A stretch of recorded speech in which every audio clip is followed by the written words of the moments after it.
Le ministre libanais de l'économie, Amin Salem, a confirmé que les stocks de nourriture et de médicaments dans son pays ne suffisent que pour 4 mois si les frappes israéliennes se poursuivent, affirmant que ces frappes ont détruit toutes les composantes de l'économie et causé une perte estimée à des dizaines de milliards de dollars. La sécurité alimentaire libanaise maintient actuellement encore des stocks suffisants pour 4 mois au niveau des denrées alimentaires de base, ainsi qu'au niveau de l'énergie et du pétrole.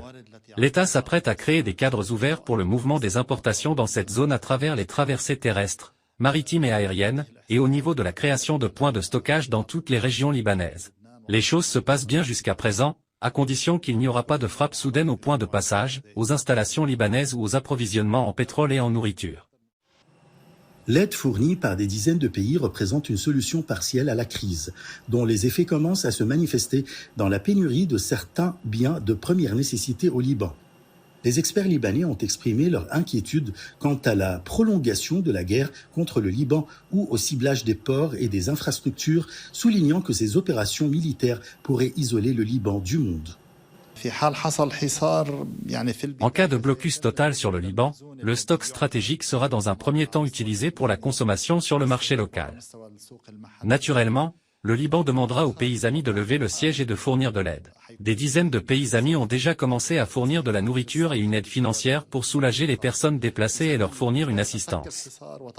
Cela pourrait alléger le fardeau de l'État et réduire la consommation des stocks qu'il maintient.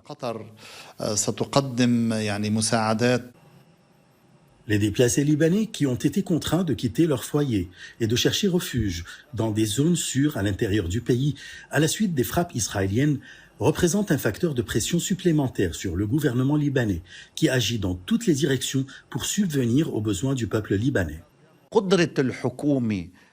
Le gouvernement s'est préparé à faire face à cette crise à travers un plan d'urgence axé sur les questions alimentaires et sanitaires, mais le problème principal est la présence de plus de 1 200 000 personnes déplacées et de plus de 10 000 blessés, ce qui représente une pression et un grand défi pour le gouvernement libanais. L'hiver approche et de nombreuses personnes déplacées dorment sur les routes.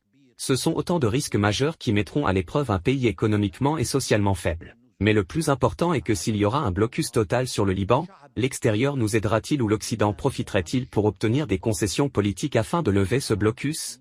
Amin Salem a également réitéré que le Liban a besoin de toutes sortes de soutien et d'aide, notamment de générateurs d'électricité, de systèmes d'approvisionnement en eau, de nourriture et de fournitures médicales, outre les efforts diplomatiques déployés auprès des pays du monde entier pour souligner la nécessité de mettre fin à la guerre, afin que la crise humanitaire au Liban ne s'aggrave pas. Achraf Massoud pour CGT1 français.